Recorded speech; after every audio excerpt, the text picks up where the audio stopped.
भर की पुलिस को खैबर पख्तूनख्वा पुलिस की तरह मिसाली बनाएंगे, सियासत से पाक करेंगे। वजीर आजम इमरान खान ने अपने 100 रोजा एजेंडे में ऐलान किया था कि फौरी तौर पर तमाम सूबों में काबिल और पेशा वराना महारत के हामिल आईजी तैनात किए जाएंगे। हुआ भी ऐसा, लेकिन सिर्फ 1 माह 2 दिन बाद ही मुल्क के सबसे बड़े सूबे पंजाब के आईजी को तब्दील करने का नोटिफिकेशन जारी कर दिया गया और बताया गया कि अब मोहम्मद ताहिर खान के बजाय अमजद जावेद सलीमी आईजी पंजाब होंगे। गो के इस नोटिफिकेशन को इलेक्शन कमीशन ने मुअत्तल कर दिया, लेकिन सवाल उठता है कि आखिर ऐसी क्या गलती हुई मोहम्मद ताहिर खान से कि उन्हें ओहदे से हटा दिया गया? ऐसी क्या मजबूरी थी कि ज़िमनी इलेक्शन से चंद रोज कबल ऐसा फैसला किया गया? क्या ये फैसला तहरीक इंसाफ हुकूमत की जल्दबाजी का नतीजा है या न तजुर्बेकारी का? अस्सलाम वालेकुम, आप देख रहे हैं तब्दीली का सफर 100 डेज एजेंडा और मैं हूं इमरान सुल्तान। नाज़रीन, आज का प्रोग्राम 2 हिस्सों पर मुश्तमिल है। पहले हिस्से में हम बात करेंगे तहरीक इंसाफ की हुकूमत को जो आज खिफ़त उठानी पड़ी आईजी पंजाब के तबादले के मामले पर, और फिर बात होगी हुकूमत के एक और फैसले की जिसके बाद आज डॉलर सोना सब परवास करता चला गया। नाज़रीन, वफाकी वज़ीर इत्तलात जनाब हजरत फवाद चौधरी साहब कहते हैं कि हुकूमत के तैनात करदा आईजी पंजाब मोहम्मद ताहिर नहीं कर रहे थे, इसीलिए उन्हें ओहदे से हटाया गया। फ्रैंकली जो कुछ सिस्टर वक्त मामला चल रहे थे जिस तरीके से उनको इम्प्लीमेंटेशन का कहा गया था, वो उसमें कुछ देरी हुई है। वो कुछ मामला के ऊपर उनसे तसाहुल हुआ है एंड वी मीन बिजनेस। हमें ये बिल्कुल हम ये नहीं कर सकते। ब्यूरोक्रेसी को भी हमने मैसेज दिया, अगर आपने वो हुकूमत में रहेगा जो काम करेगा, ये नहीं हो सकता कि हम फिर काम, यानी कि वो हुकूमत के दिए हुए टास्क को मीट नहीं कर सके। ठीक, थैंक यू। फवाद चौधरी साहब के ख्यालात जानने के बाद सियासत से पाक पुलिस का खाका तो कहीं हवा में उड़ गया, और ऐसे में साथ ही पुलिस रिफॉर्म्स कमेटी के सरबराह और मुशीर वजीर आला पंजाब साबिक आईजी खैबर पख्तूनख्वा नासिर दुर्रानी साहब ने भी तबादले के मामले पर इस्तीफा दे दिया। अपोजिशन भी इस मामले को हुकूमत पर कड़ी तनकीद का निशाना बना रही है। पहले इंतखाबात से, क्योंकि नए आईजी से बाय इलेक्शन का रिजल्ट लेना है, इसलिए रातों रात आईजी पंजाब के ट्रांसफर का फैसला कर दिया गया और एक नए आईजी को तैनात कर दिया गया। इलेक्शन कमीशन के इस इक़दाम पर हुकूमत पंजाब का रद्द अमल भी सामने आया। सूबाई वजीर इत्तलात फयाजुल हसन चौहान कहते हैं कि इलेक्शन कमीशन ने जो किया वो समझ से बालातर है। कुछ चीजें जो है वो समझ से बालातर हैं कि चीफ सेक्रेटरी की तब्दीली हुई, उसके ऊपर किसी किस्म का रिएक्शन नहीं आया। होम सेक्रेटरी की तब्दीली हुई, उसके ऊपर कोई रिएक्शन नहीं आया। ताहिर साहब भी जो है वो इसी शेड्यूल अनाउंस होने के बाद इलेक्शन का, ज़िमनी इलेक्शन का, वो चेंज होकर आए, उसके ऊपर कोई रिएक्शन नहीं आया। और ये इसके ऊपर जो रिएक्शन आया है ये कुछ हमारी भी जो है वो समझ से बालातर है, क्योंकि जो हमारी इंफॉर्मेशन है उसके मुताबिक तो जिन इजला के अंदर इलेक्शन हो रहे होते हैं ज़िमनी, उन इजला के अंदर डिस्ट्रिक्ट लेवल की मैनेजमेंट की तबादले और तकर्रियों के ऊपर जो है वो पाबंदी लगी होती है। फयाजुल हसन चौहान का स्टेटमेंट आपने सुना, लेकिन उन्होंने ये नहीं बताया कि आखिर आईजी पंजाब का तबादला किया क्यों गया, बल्कि वो वफाकी वज़ीर इत्तलात का दिफा करते नजर आए। आखिर पंजाब में ये मामला क्या है, वहां पर हो क्या रहा है, इस दाल में कुछ काला है या पूरी की पूरी दाल ही काली है? इस पर बात करने के लिए हमारे साथ मौजूद हैं लाहौर में हमारे कॉरेस्पॉन्डेंट कमर जब्बार साहब। कमर साहब, बहुत शुक्रिया हमें ज्वाइन करने का। ये क्या मामला है, कुछ समझ में नहीं आ रहा, क्या खिचड़ी पक रही है, बताइएगा जरा। जी बिल्कुल, जब से अक्टूबर शुरू हुआ है तो मामला कुछ गंभीर होते जा रहे हैं, खासतौर पर ब्यूरोक्रेसी के हवाले से। 2 अक्टूबर को जो चीफ सेक्रेटरी को तब्दील किया गया और यूसुफ नसीम खोखर को यहाँ लाया गया, तो उस हवाले से जाहिर है कि अभी चौहान साहब फरमा रहे थे कि कोई रिएक्शन नहीं आया। लेकिन सबसे बड़ी बात यह है कि जो साबिक चीफ सेक्रेटरी थे अकरम हुसैन दुर्रानी, वो जब इलेक्शन के बाद इमरान खान के पास गए तो इमरान खान ने उन्हें गो हेड दिया कि आप अपना काम जारी रखें, लेकिन यकदम उन्हें तब्दील कर दिया गया। इसकी मेन रीजन तो एक यही समझ में आती है कि सानिया मॉडल टाउन का जो फैसला आया उस पर चीफ सेक्रेटरी की की तरफ से कुछ अफसरान को तब्दील करने का कहा गया तो उन्होंने शायद ये हुक्म नहीं माना। और दूसरी तरफ उस्मान बुज़दार काफ़ी कंट्रोवर्शियल रहे हैं ब्यूरोक्रेसी के हवाले से कि ब्यूरोक्रेसी उनके इतनी कंट्रोल में नहीं है जितनी साबिक वज़ीर आला पंजाब के कंट्रोल में थी, क्योंकि साबिक वज़ीर आला पंजाब शहबाज शरीफ के दौर में भी तकरीबन 4 IG पंजाब में आए और सबसे कामयाब IG जो उनके साथ रहे वो मुश्ताक सुखेरा 3 साल तक रहे। बाकी खान बेग और कैप्टन रिटायर M उस्मान ये साल और 6 माह तक उनके साथ काम करते रहे। अब मसला ये था कि ताहिर साहब को जो KPK से यहाँ लाया गया था, जाहिर सी बात है कि नासिर खान दुरानी ने जो वहाँ रिफॉर्म्स इंट्रोड्यूस करवाई थी, ताहिर खान साहब उनसे काफ़ी मुतमईन वहाँ KPK में तो नज़र आ रहे थे, लेकिन जो ख़ास तौर पर KPK में जो हुकूमत है और जो PTI ने जो एक बड़ा अच्छा गेम खेली कि जो साबिक IG पर KPK थे सलाहुद्दीन महसूद, उनको तो जो इंटरम पीरियड था उसमें उन्होंने OSD बनाकर रखा और ताहिर खान को पंजाब में भेज के तो सलाहुद्दीन महसूद साहब को दोबारा जो है IG KPK लगा दिया गया। तो ताहिर साहब जब पंजाब में आए तो जाहिर है कि एक बड़ा सूबा है और बड़े सूबे के बड़े मसाइल होते हैं और सबसे बड़ी पंजाब की सियासत भी कुछ इसी तरीके से है कि यहाँ के सियासतदान जो हैं वो सबसे पहले उनकी ये होती है कि ज़िलाई इंतज़ामिया उनके अपने कंट्रोल में हो, तरक्याती काम हो ना हो, किसी को नौकरी मिलनी है नहीं मिलनी, लेकिन एडमिनिस्ट्रेशन उनके कंट्रोल में हो। तो जी कमर जब्बार, ये बताइए कि जो पॉलिटिकल इंटरवेंशन है, क्या वाकई अब ऐसा लगता है कि जो डीपोलिटिसाइज करने की बात थी, ब्यूरोक्रेसी को, पुलिस को सियासत से पाक करने की, क्या वो ट्रू स्पिरिट में नजर आ रही है? फिर पर्टिकुलरली इस केस में, क्योंकि महमूदुर रशीद साहब जो हैं उनके बेटे का एक इशू था, पुलिस वालों को मुबैना तौर पर अगवा, उनको जरदकोब का मामला, ऑपोजिशन कह रही है कि इसकी पादाश में उन्हें हटाया गया। क्या वाकई इस तरह की सूरत हाल है कुछ? जी, सबसे पहले तो DPO पाकपतन का इशू जाहिर है कि अब वो तो कूल डाउन हो गया है, एक मामला जिसमें कि वज़ीर आला पंजाब को काफ़ी सुबकी पड़ी थी और फिर महमूदुर रशीद जो कि एक पाए के यहाँ सियासतदान है, अपोजिशन लीडर भी वो 5 साल तक रहे हैं, तो उनके बेटे के साथ जब इशू हुआ तो अब इस मामले को भी कूल डाउन करना था। तो जाहिर है कि ताहिर खान साहब को जब ये पैगाम मिला कि आप इस मामले में कुछ नरमी बरतें या पुलिस अफसरान जो हैं वो FIR के इंदराज में और जो इन्वेस्टिगेशन है उस मामले से इन्हें क्लियर करें, क्योंकि महमूदुर रशीद वादे तौर पर ये बयान पहले ही रोज दे चुके थे कि उनके बेटे का इस मामले से ताल्लुक नहीं है, लेकिन जाहिर है कि 2 पुलिस वालों के अगवा का मसला था, उनसे असला छीना गया था, तो ये इन्वेस्टिगेशन एक होना थी। तो हो सकता है कि महमूदुर रशीद का कोई इन्फ्लुएंस हो उस्मान बुज़दार साहब पर, और अभी जो 2 रोज पहले इमरान खान साहब यहाँ आए थे तो उन्होंने भी शायद ताहिर खान को यह हदायत की हो कि इस मामले को ठंडा करें वरना पंजाब में जो है बड़ी सुखी इस हुकूमत की होगी, तो मे भी ये इशू हो। लेकिन अकरम दुरानी साहब जो यहाँ मुशीर पुलिस रिफॉर्म्स के लगे थे, आज इतलात तो यही है कि शायद उन्होंने भी इस्तीफा दे दिया है। तो ये नासिर दुरानी साहब क्या बात ताहिर खान 21 ग्रेड के थे, नासिर दुरानी चूंकि रिटायर IG KPK हैं और वो 22वें ग्रेड में रिटायर हुए हैं, ये उनके जूनियर थे। अब जाहिर है कि नासिर दुरानी की ये बात उनका जूनियर नहीं मानेगा, तो नासिर दुरानी ने भी आज अपना रिएक्शन शो किया है कि उन्होंने इससे रिजाइन किया है। अभी ये बात कंफर्म तो नहीं हुई, लेकिन बहरहाल सुबह तक इसका भी पता चल जाएगा कि आखिर ये सीनियर और जूनियर का क्या मसला था। और दूसरे नासिर दुरानी साहब जो पंजाब इतने बड़े सूबे में आए हैं, उनका सबसे बड़ा फोकस ही यही था कि पहले जो बल्दियाती इंतखाबात होने हैं उससे पहले तमाम इंतजामिया उनके जेरे असर हो कि बल्दियाती इंतखाबात में हुकूमत को जिस तरीके से वो कामयाबी जनरल इलेक्शन में नहीं मिली, लेकिन बल्दियाती इंतखाबात में जो ज़िलाई हुकूमतें बननी हैं कम अज़ कम इतना इन्फ्लुएंस उनका हो कि ज़िलाई हुकूमतों को जो ये कहते हैं कि इंडिपेंडेंट करेंगे, फंड देंगे, उनको बाइख्तियार करेंगे, तो DPO DCO और जो दिगर EDO वगैरह जो लगाने हैं, तो उस हवाले से ये बड़े मामला थे पंजाब में। और IG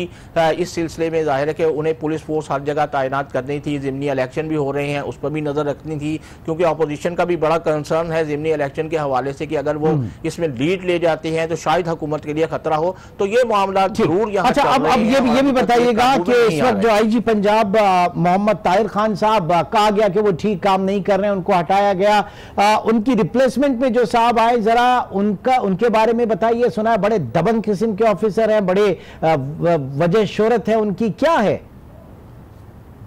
जी, अमजद सलीमी साहब जाहिर है कि जिस वक्त ये आईजी सिंध थे तो उसके बाद इन्हें पुलिस एकेडमी के कमांडेंट के तौर पर भेज दिया गया था और अब उन्हें वहां से वापस तैनात किया गया है आईजी पंजाब। और ये 46वें आईजी पंजाब इन्होंने अब जाहिर है कि अपने ओहदे का चार्ज लेना था, लेकिन 45 में जो आईजी यहाँ पंजाब में बैठे हुए थे वो अपनी पोजीशन पर जम गए। इलेक्शन कमीशन ने जाहिर है कि 3 अक्टूबर को एक नोटिफिकेशन जारी भी किया था जिसमें पंजाब हुकूमत को और तमाम हुकूमतों को कहा गया था कि ज़िमनी इंतखाबात से पहले किसी जो आला ओहदा है उस पर पोस्टिंग ट्रांसफर नहीं होगी। सबसे बड़ी बात यह है कि इलेक्शन कमीशन ने जो नोटिस लिया है वो बिल्कुल परफेक्ट टाइम पर उन्होंने लिया है कि जब 3 अक्टूबर को कह दिया गया था तो फिर ये पंजाब हुकूमत को भी ये देखना चाहिए था, खासतौर पर सूबे के जो वजीर आला है उनको भी देखना चाहिए था कि एक नोटिफिकेशन जारी हो चुका है, मामला कहते हैं वो ये काम ना करें तो बेहतर है। तो पंजाब हुकूमत की ये गलती थी। अब उस गलती का खमियाजा जाहिर है कि उनके सामने आ रहा है कि उन्हें फिर एक बार सुबकी का सामना करना पड़ा है। लेकिन वज़ीर उसे डिफेंड कर रहे हैं, वज़ीर उसे डिफेंड कर रहे हैं, चौहान साहब डिफेंड कर रहे हैं। चौहान साहब ने कई जगह पर भी इसी तरह हुकूमत को गलत तरीके से डिफेंड किया है। जब एक नोटिफिकेशन 3 अक्टूबर को इलेक्शन कमीशन की तरफ से जारी हो गया था तो चौहान साहब को इस बात का इल्म होना चाहिए था।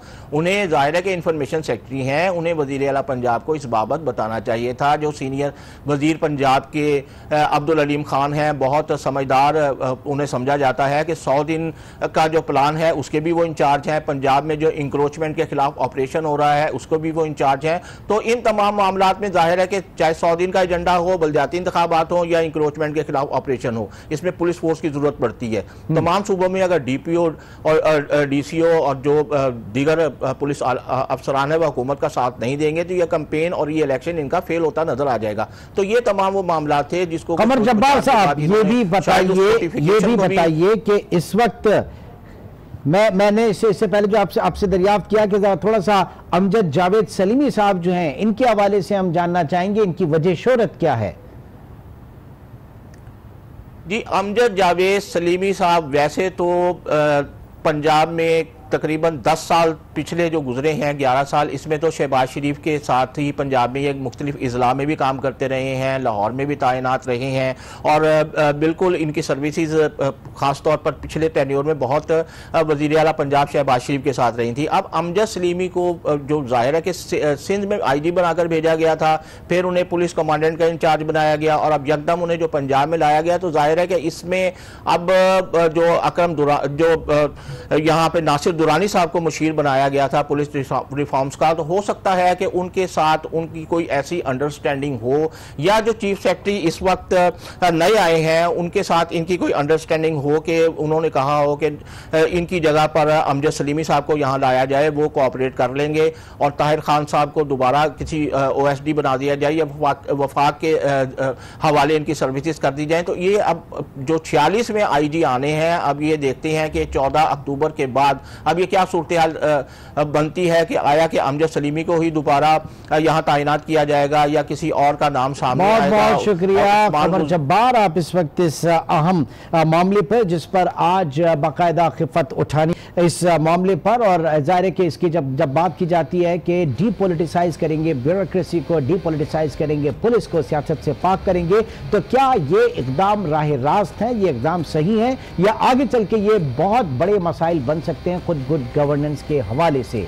और आज का दूसरा इशू जो है वो जाहिर है कि खालिसतन फाइनेंशियल उसके ऊपर है, पाकिस्तान की माली मामलात की सेहत के हवाले से, लेकिन उसे भी हम डिस्कस करेंगे एक छोटे से ब्रेक के बाद।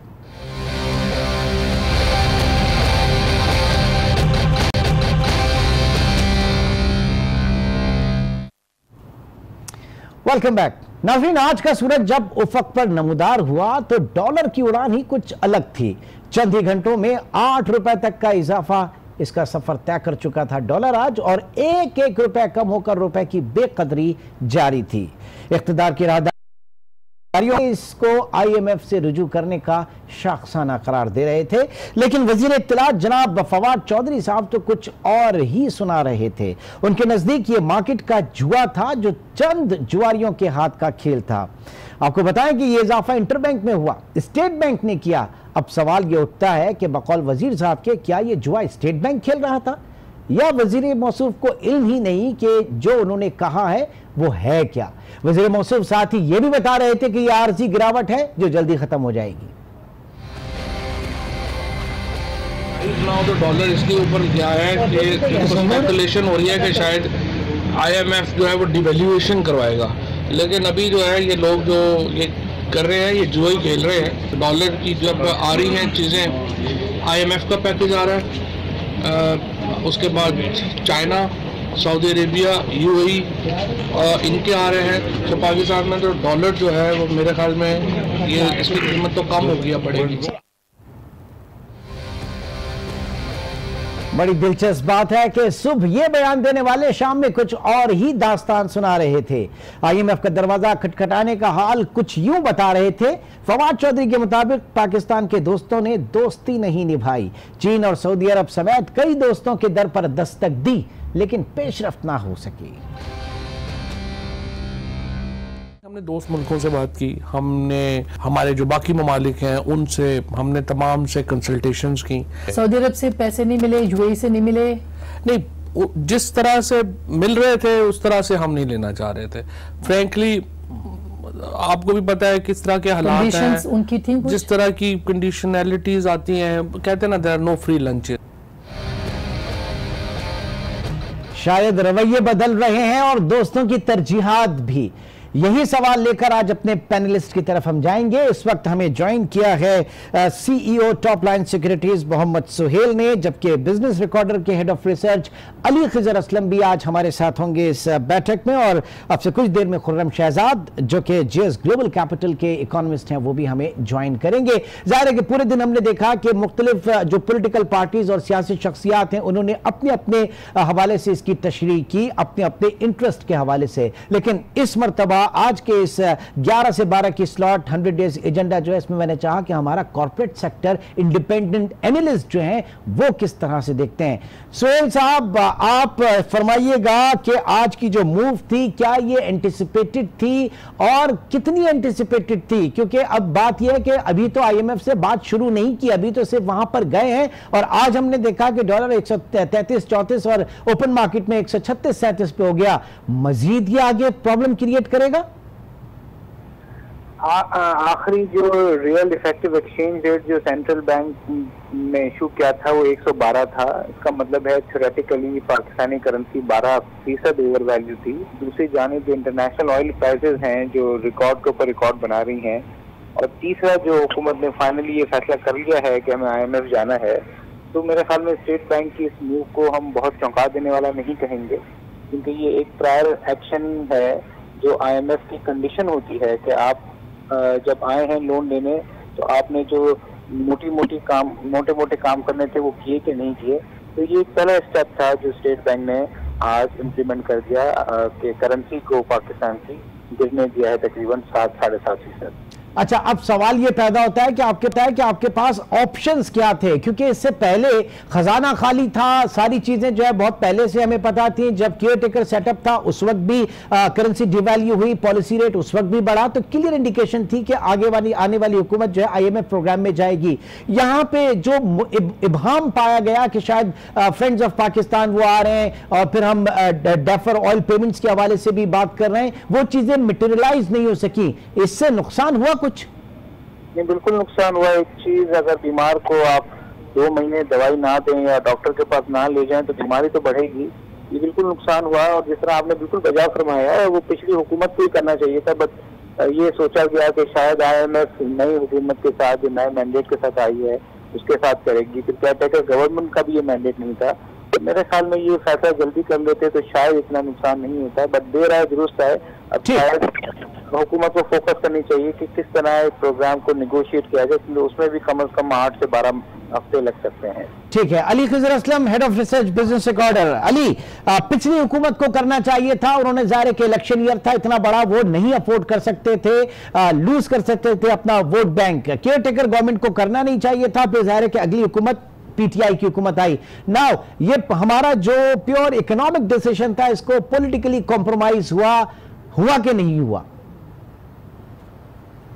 देखिए जी, डिसीजन तो ये लेना ही था, इन्होंने इवेंचुअली लिया, और ये कुछ टेक्निकली स्पीकिंग तो ये पिछले साल नवंबर में ही IMF के पास चला जाना चाहिए था, बट पिछली हुकूमत नहीं गई, केयर टेकर भी नहीं गई और इस हुकूमत ने भी आके तकरीबन 1.5 महीना लगाया, जबकि इन्हें कहा जा रहा था कि आते साथ ही चले जाएं। बट पार्टी के अंदर कुछ सर्कल्स में लोग कह रहे थे कि जी IMF की ज़रूरत नहीं पड़ेगी।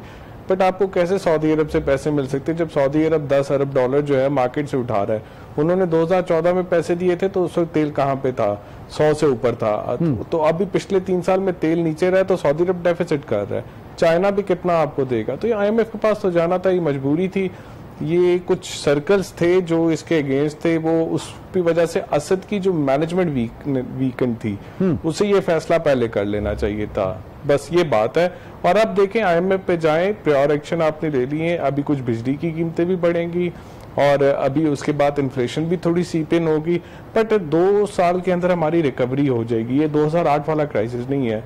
और मुझे लगता है बहुत ज्यादा तेल की प्राइसें भी ऊपर नहीं रहेगी, अमेरिका को नहीं सूट करती हैं। उन्होंने सऊदी अरब की तरफ ट्वीट भी किया था ये। लेकिन 2 साल का जो अरसा, मेरे दोस्त आप कह रहे हैं 2 साल का अरसा, ये 2 साल का अरसा कितना कड़ा होगा पाकिस्तानियों के ऊपर? जाहिर है कि हर चीज जो है वो ट्रिकल डाउन में आ रही है, सार्फिन के ऊपर आ रही है। कितनी महंगाई बर्दाश्त करेंगे सार्फिन, अवाम?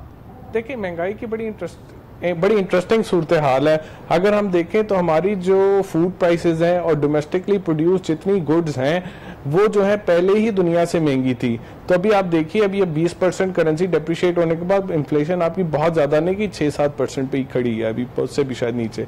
हाँ, आपका जो इम्पोर्टेड प्राइसेस हैं, जो फ्यूल कंपोनेंट है और आपका जो वो तबका जो इम्पोर्टेड चीजें ज्यादा इस्तेमाल करता है उसको इन्फ्लेशन ज्यादा लगेगी। तो ये 2008 वाली सूरत हाल नहीं, बहुत बेहतर सूरत हाल है। हम बहुत जल्दी रिकवर कर जाएंगे इससे। 6 महीने साल दें, कॉन्फिडेंस आना चाहिए। इस हुकूमत को रिफॉर्म्स करने चाहिए। इस वक्त इशरत साहब के अंदर एक कमेटी बनी है जो की इंस्टीट्यूशंस पे लोग लाएंगे, जो ये कहते हैं कि PSEs को अगर रिफॉर्म कर सकते हैं तो ये रिफॉर्म करें। क्यों IMF तो प्राइवेटाइजेशन करेगा, तो ये अगर रिफॉर्म करें, टर्न अराउंड करें, या फिस्कल आप जो अपना ब्लीडिंग है उसको रोके, कुछ एक्सपेंडिचर कंट्रोल करे, 1.5-2 साल के अंदर इकोनॉमी वापस आ सकती है। ठीक है, चले आते हैं इसको भी, इसके ऊपर भी बात करते हैं। जरा खुर्रम शहजाद से भी हम बात करना चाहेंगे। खुर्रम शहजाद, कितना ज़ाहिर कि इस वक्त बात की जा रही थी ये डिसीजन लेना है, कड़वा घूंट पीना है, हमने क्या इसके ऊपर सियासत की और अगर की तो उसका नुकसान कितना हुआ? और जैसे कि खुर्रम इस वक्त अली खिजर कह रहे हैं कि साल 6 महीने बाद इसके समरात आना शुरू हो जाएंगे, हकीकतन ऐसा है और है? उनको भी देखें, ये जो पॉलिटिकल साइड है ऑफकोर्स वो तो साथ इस तरह से नहीं देगी, क्योंकि आपको पता है point scoring, political point scoring जो है वो हमेशा से जो है ना वो लाइमलाइट में रही है। और मेरे ख्याल में यहाँ पे जितने भी डिलेड डिसीजंस हो, इनएक्शन हो या कोई भी इस तरह की चीजें होंगी तो ऑफकोर्स इस पे कैपिटलाइज करेगी जो भी अपोजिशन है। लेकिन देखिए, इसमें देखने की बात क्या है, हमारा जो IMF का साइकिल है वो लेट्स से लास्ट कुछ 30-35 ईयर्स में 12 प्रोग्राम्स में आप जो है वो गए हैं रफली। और उसमें अगर आप देखें तो हर 5 साल का एक साइकिल हमारा बन चुका है, पिछले कोई 1 तिहाई का 1.5 तिहाई की अगर बात करें तो देखें, इसमें पॉइंट ये नहीं है कि हम IMF के पास जा रहे हैं या नहीं जा रहे। इसमें मेन पॉइंट ये है कि क्या PTI ऐसे गवर्नेंस या रिफॉर्म इस तरह के कर पाएगी या करने जा रही है जिससे हमें नेक्स्ट साइकिल में IMF के पास ना जाना पड़े, ये साइकिल टूट जाए। तो ये सबसे बड़ी चीज होगी कि PTI इस तरह के इकदाम कर रही है। हाँ, गवर्नेंस इंक्लूसिव स्ट्रैटेजी और इस पे बात हो रही है और इस पे काम होगा डेफिनेटली। लेकिन देखना ये होगा कि जो IMF के पास हम गए हैं इसकी वजह से जो ऑलरेडी हम कर चुके हैं, जिसमें डेप्रिसिएशन ऑफ रुपी है, डिवैल्यूएशन ऑफ रुपी है, इंटरेस्ट रेट इंक्रीज है और आपके जो है वो सब्सिडीज का कट करना है, गैस की प्राइसेस बढ़ाना है, ये सब काम करके PTI गई है। हम ये नहीं देख रहे कि PTI ऑलरेडी ये डिसीजन लेने के बाद IMF को अप्रोच किया है। हम सिर्फ ये देख रहे हैं कि जी डिलेड डिसीजन हैं और इनएक्शन है। मेरे ख्याल में PTI ने ऑलरेडी एनर्जी प्राइसेस, आप देखें गैस प्राइसेस कितना पास ऑन किया है, उसके अलावा सब्सिडीज को कट डाउन की बात की, तो मेरे ख्याल में ये तो चले एक बात तय है कि हम सही डायरेक्शन में हैं और इसको थोड़ा सा मिस हैंडल हुई सिचुएशन। अब इश्यूज क्या आ सकते हैं इसके ऊपर मैं बात करूंगा। मोहम्मद सुहेल भी हमारे साथ मौजूद है, अली खिजर असलम भी और खुर्रम शहजाद। इस सवाल को आगे ले चलेंगे लेकिन एक छोटे से ब्रेक के बाद। Welcome back. बात की जा रही है पाकिस्तान की इकॉनमी को लेकर। IMF का जो कि lender of the last resort अब साबित हो गया कि वहीं पर हम जा रहे हैं, क्या इसके जो है असरात होंगे? मोहम्मद सुहेल साहब, ये जानना चाहूंगा कि ज़ाहिर है कि बड़ी सख्त कंडीशंस होंगी। पिछले 30 साल में 13वां प्रोग्राम हम लेके जाना चाह रहे हैं और हर प्रोग्राम में कुछ कंडीशंस होती हैं कि आप अपना मुआशी क़िबला दुरुस्त कीजिए, आप अपनी इकॉनमी को डॉक्यूमेंट कीजिए, आप अपनी इकॉनमी से जो सब्सिडीज कल्चर है इसको खत्म कीजिए। पिछले 12 प्रोग्राम में हमने किया क्या कि हमें दोबारा नौबत यहां तक आई? और दूसरी चीज ये कि एक्सचेंज, फ्लेक्सिबल एक्सचेंज रेट है आईएमएफ के रिलीजन में, जो आज भी हमने देखा डार साहब ने 105 पे 4 साल अटका के रखा डॉलर को। तो ऐसा कैसा मुमकिन हुआ आईएमएफ में रहते हुए 105-4 के ऊपर डार साहब ने रोके रखा था? देखिए, आईएमएफ हमेशा कहता है फ्री है, मगर वो मान जाता है वो मान जाएगा अगर आप उसकी कंडीशंस हैं। दूसरी बेतहाशा कंडीशन होनी है जिसमें टैक्स टू जीडीपी होता है, दूसरी कंडीशन आप उसको फुलफिल करें। तो पिछली हुकूमत के साथ शायद गुड ब्लेसिंग ये हुई कि सारी कंडीशन जो दूसरी होती थी वो फुलफिल होती रही। इसकी वजह से उनका फोकस करेंसी पे ज्यादा नहीं रहा। और पिछली हुकूमत के साथ एक बेनिफिट ये भी था कि ऑयल प्राइसेस बहुत शदीद नीचे आ गई थी, जिसकी वजह से इन्फ्लेशन कम था, जिसकी वजह से इंटरेस्ट रेट कम थे।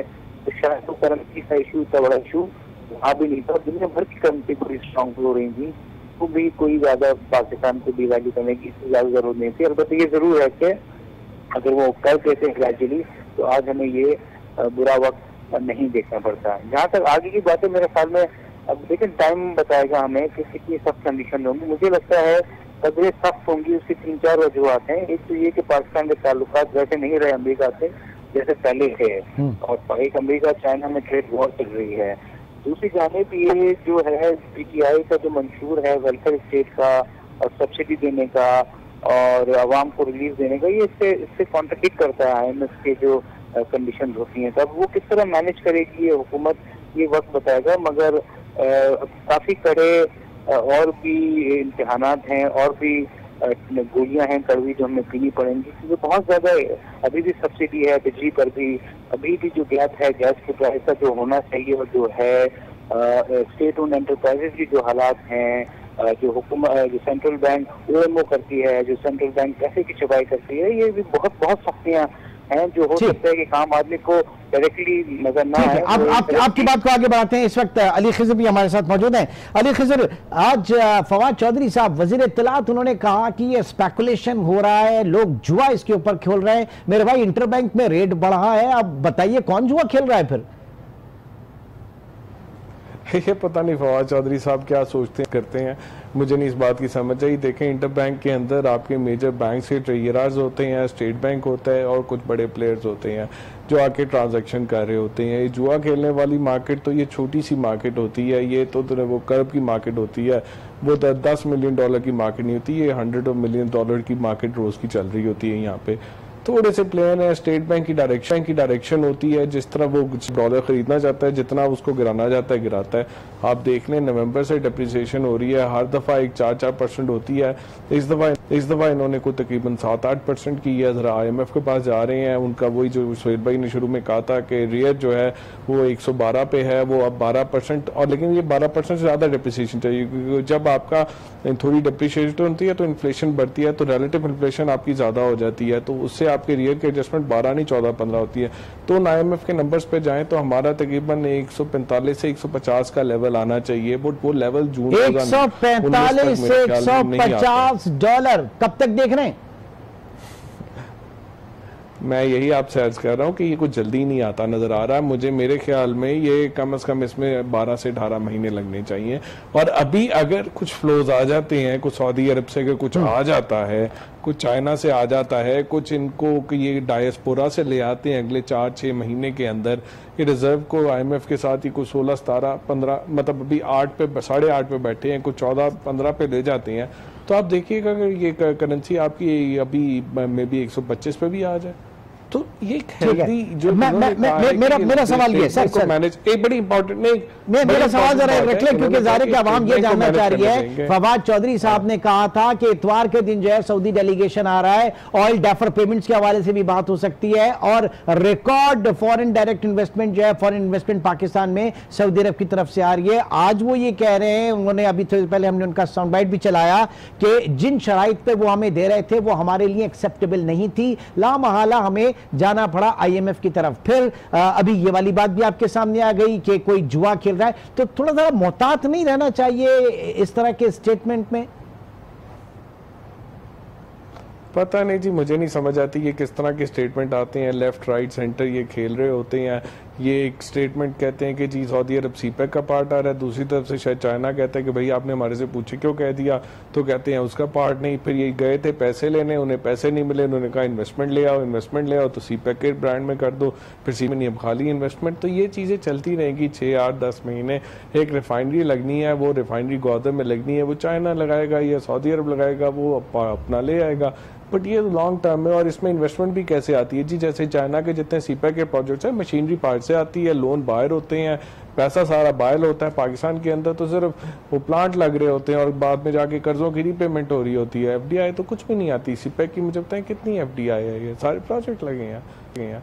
ठीक, एफडीआई तो आता है कि डोमेस्टिक इकोनॉमी के अंदर कुछ करे, कोई यहाँ के अंदर कोई सीमेंट फैक्ट्री लगाए, कोई यहाँ पे बेसिक लगाए, कोई यहाँ पे दूध की फैक्ट्री लगाए, कोई यहाँ पे फिशरी का काम करे, कोई यहाँ पे पोल्ट्री का करे। कितनी एमएनसीज आती हैं पाकिस्तान में? तो यही बात है, इनको हमने लाना। खुर्रम शहजाद, अब ये बताइए कि क्या होने जा रहा है? इकॉनमी जाहिर है कि इस वक्त जिस बुरे हालात में थी वहां से एक ब्रीदिंग जो है वो भी मिल इकॉनमी को, और अल्लाह करे कि मिले, ऐसा ही होना चाहिए। पिछले जो 12 प्रोग्राम्स के जो रिफॉर्म्स थे वो एक तरफ, ये 13वां हमारे सर पे अभी आके पड़ेगा। तो हमने तो कुछ किया नहीं, हमने सीखा नहीं, हम बस कर्ज लेकर और कर्ज उतारते रहे, कर्ज लेकर कर्ज उतारते रहे। क्या किया हमने? एब्सोल्युटली जी, विशेष साइकिल क्रिएट हुआ है और खासकर कर्जजात का, क्योंकि हमने उसे प्रोडक्टिव यूज नहीं किया। आप सभी की बात कर लें, जितने भी सेटअप्स आए पिछले कुछ 35 सालों में, और किसी ने भी जो है प्रोडक्टिव एसेट्स कैपेसिटी बिल्डिंग की, रीपेमेंट की। दो चीजें होती हैं, आप कर्जा लेते हैं तो उसे उस काम में लगाते हैं जिससे दो फायदे होते हैं। एक तो आपकी रीपेमेंट कैपेसिटी बिल्ड होती है, दूसरा आप जिस मकसद के लिए लेते हैं उसे आप जो है वो पूरा करते हैं। इंफ्रास्ट्रक्चर डेवलपमेंट है, ह्यूमन डेवलपमेंट है, हेल्थ है, एजुकेशन है, पूरी इकोनॉमी का जो है ओवरऑल पहिया जो है वो चलाने के लिए अगर आप देते हैं तो आपको उसको प्रोडक्टिविटी क्रिएट करनी पड़ती है। तो ये हमने अफकोर्स नहीं किया। हमने ये किया कि हमने कर्जा लिया और फिर कर्जे की अदायगी के लिए फिर कर्जा लिया, और उसके अलावा हमने एक्सटर्नल अकाउंट को सिर्फ और सिर्फ मैनेज करने के लिए लिया। अच्छा, दूसरी पॉइंट आपने डिस्कस किया है अभी करेंसी का, कि जी हो सकता है 150 हो जाए 149। मेरे ख्याल में ये थोड़ा सा हमें सेंसिटिव इस पे रहना चाहिए कि मेरा नहीं ख्याल करेंसी की मजीद एडजस्टमेंट से या करेंसी की ओवरऑल एडजस्टमेंट से बहुत ज्यादा कोई फर्क एक्सपोर्टर्स को पड़ा है हिस्टोरिकली, या फिर इम्पोर्ट पे कोई जो है इम्पैक्ट एज सच आया है। मैं बहुत सिग्निफिकेंट इम्पैक्ट की बात कर रहा हूँ। शॉर्ट टर्म में फोर्थ इम्पैक्ट आते हैं इसके, लेकिन एक चीज हमें देखने की यह है कि हमारे जो एक्सपोर्टर्स है उसमें काफी हद तक वो रॉ मटेरियल्स खुद भी इंपोर्ट करते हैं। तो वो जो इंपोर्ट का कंटेंट होता है वो महंगा होता है, तो डेफिनेटली एक्सपोर्टर्स को फायदा उस तरह से नहीं होता। इसी तरह इंपोर्ट्स पे भी यही है। हमारी 80% इंपोर्ट, 70-75% इनलास्टिक हैं। ज्यादातर हमारी जो है वो 15-20% इंपोर्ट्स ऐसी हैं जिनको थोड़ा सा कंट्रोल किया जा सकता है। बट ये लॉन्ग टर्म जो है मेजर्स नहीं है कि आप करेंसी को एडजस्ट करें। आपने स्ट्रक्चरल इश्यूज को ठीक करें, एक्सपोर्टर्स के डाइवर्सिफिकेशन करें, उनकी ह्यूमन डेवलपमेंट करें, उनके रिफंड्स टाइम पर दें, उनको इंसेंटिव्स दें, उनको इंटरेस्ट रेट कम करें, उनके लिए ग्रोथ लेकर इन्वेस्टमेंट प्रमोट करें। जैसे अभी कह भी रहते हैं कि हमें इन्वेस्टमेंट और ग्रोथ को प्रमोट करना चाहिए। नेचुरली आपका जो है, हाँ ये है कि आपका फ्लेक्सिबल मैनेज एक्सचेंज रेट होना चाहिए। आप फ्री फॉल कर देंगे, आपकी वैसी कॉर्नर जो है वो करेंसी होगी, जिस तरह से आम आदमी पे महंगाई का जो है वो दबाव बढ़ेगा। ठीक है सुहेल साहब, इस वक्त जाहिर है कि हमारा इंपोर्टर जो है वो परेशान है, वो 8 रुपए 10 रुपए आज बढ़ गए। एक्सपोर्टर जो है वो भी उतना खुश नहीं है, क्योंकि हमारी एक्सपोर्ट भी इंपोर्ट बेस्ड है, जैसे कि खुर्रम ने अभी कहा। बात यह कि जो आपके विंडफॉल प्रॉफिट्स होते हैं, जो आपके फॉरेन बायर्स होते हैं, वो उसमें यहाँ पे अपना शेयर मांगते हैं। तो ये बैलेंस सिचुएशन तो नहीं उस तरह की जो हम एक्सपेक्ट करेंगे। जनाब, अगर रुपए डिवैल्यू हुआ तो हमारी एक्सपोर्ट जो है वो काफी बूस्ट हो जाएंगे और बहुत हमें पॉजिटिव रिस्पांस मिलेगा उसका। लेकिन फर्क तो जरूर पड़ता है। अब वो कितना फर्क पड़ता है ये एक सवाल या निशान है। अब पाकिस्तान में जो इम्पोर्ट हो रही थी, खाना भी इम्पोर्ट हो रहा है, फूड भी इम्पोर्ट हो रहा है, हर चीज इम्पोर्ट हो रही थी। जो ट्रैवल है वो बढ़ गया था, तो आई थिंक उसमें कमी जरूर आएगी। एक्सपोर्ट बढ़े ना बढ़े, बट इम्पोर्ट लगता है तो जाहिर जो नॉन एसेंशियल है, लग्जरियस आइटम्स है, उसमें तो कमी आएगी। प्लस जब इंटरेस्ट रेट भी बढ़ जाता है तो जो इम्पोर्ट करने वाला होता है वो कहता है ठीक है, जितना नफा मुझे यहाँ मिल रहा है उससे बेहतर है इम्पोर्ट ना किया जाए। तो इससे फर्क तो पड़ेगा। मगर अब आने वाले, जिस तरह मैंने कहा, 6 से 8 हफ्ते इस हुकूमत को बहुत ज्यादा काम करना है IMF से निगोशिएट करके कि क्या साइज का पैकेज लेना है, SPA लेना है, EF लेना है 3 साल का, क्या कंडीशंस होंगी। आई थिंक अभी गोइंग फॉरवर्ड पिछली जो इस हुकूमत को बिजनेस कॉन्फिडेंस बहाल करना है, पॉजिटिव स्टेटमेंट देने हैं, जो भी हालात हैं अच्छे या बुरे उसको ओन करना है, और मेरे ख्याल में IMF का लोन निगोशिएट करना है। अगर IMF का लोन नेगोशिएट हो जाता है और बिजनेस कॉन्फिडेंस जो चीजें हो रही हैं आपके सामने, डिटेल नहीं बताऊंगा, अगर वो वैसी ही रहती हैं और अगर सारे हुकूमती मशीनरी पिछली हुकूमत और पिछले कामों पे फोकस करती है और आगे फॉरवर्ड लुकिंग नहीं करती, तो मेरे ख्याल में फिर IMF के बाद भी शायद इतना ज्यादा फायदा ना हो। ठीक है, ज़ाहिर है कि वो सूरत हाल किसी भी तौर जो है काबिल कबूल नहीं होगी। लास्ट कमेंट चाहूँगा अली खिज़र आपसे कि ज़ाहिर है कि जो जिन रिफॉर्म्स की हुकूमत बात कर रही है, इंतहाई कड़वे घूंट आवाम तो पी लेगी, लेकिन जो स्टेक होल्डर्स हैं, जो बड़े बड़े जो कॉन्फ्लिक्ट ऑफ इंटरेस्ट जहाँ पे आएगा पार्टी के हवाले से, क्या उनके लिए एक्सेप्टेबल होगी? अगर अक्रॉस द बोर्ड अब टैक्सेशन के हवाले से बात करते हैं, ट्रेडर्स जो हैं वो आपके साथ खड़े नहीं होते और बहुत सारे इशूज़ हो सकते हैं सियासी तौर पर PTI हुकूमत को। देखिए जी, PTI हुकूमत का बड़ा इंटरेस्टिंग वोट बैंक है जी। इनका वोट यूथ है, यूथ ना ट्रेडर है ना वो रेंट सीकर है, वो तो अपने राइट्स को मांगती है। फिर इनका वोट बैंक जो है एक्सपर्ट है, जो अगले इलेक्शन में जिनको भी वोट का राइट मिल जाएगा उनको भी ये इश्यूज नहीं है। ये ट्रेडर्स और ये जो हैं ये PMLN के प्राइमरीली वोटर्स हैं और वो हमेशा से उन्हें सपोर्ट करते रहे हैं। और जैसे PPP के जो वोटर्स हैं वो सिंध में और वो उनको वो सरकारी जगहों पे भर्ती करते रहे हैं। PTI का ऐसा कोई वोटर नहीं है। उनके को हाँ जी PTI के MNA कुछ ऐसे मिनिस्टर्स होंगे जिनके होंगे, बट मुझे नहीं लगता कि ये जो टॉप लीडरशिप है वो इस तरह की चीज़ें करने देगी। तो वो मुझे लगता है कि रिफॉर्म्स पे ये सीरियस हैं। अब कैपेसिटी का इशू है। ठीक, कैपेसिटी के जी FBR की कितनी कैपेसिटी है कि वो टैक्स नेट बढ़ा। FBR इस वक्त बड़ी बड़ी कंपनियों के अंदर बैठा हुआ है जो टीवी पे इस वक्त इश्तिहार नहीं दे रहे क्रिकेट मैचेस के ऊपर उस तरह से जिस तरह से देते थे, क्योंकि उनका FBR बैठा हुआ है, पैसे वो बहुत बनाते हैं, ठीक है जी, लेकिन वो चूंकि वो टैक्स शायद नहीं पूरा देते तो वो उसके ऊपर वो उनको मसला हो रहा है। इस तरह की बहुत आने वाले प्रोग्राम्स में आपके साथ इसके ऊपर जरूर बात करेंगे। वक्त की कमी इस वक्त आड़े आ रही है। बहुत बहुत शुक्रिया अली खिज़र असलम, खुर्रम शहजाद और मोहम्मद, तमाम हजरात हमारे साथ रहे आज के इस नशिस्त में। और ज़ाहिर है कि सवाल अब ये पैदा होता है कि एक नियत तो बिल्कुल सही है, लेकिन इसके ऊपर अमल किस तरीके से किया जा सकता है। अवाम तो कड़वा घूंट किसी न किसी तौर पी लेगी, लेकिन जिस रिफॉर्म्स का वादा किया जा रहा है वो कहां तक पूरे होते हैं। इंशाल्लाह आपसे कल मुलाकात होगी। अपना बहुत ख्याल रखिएगा।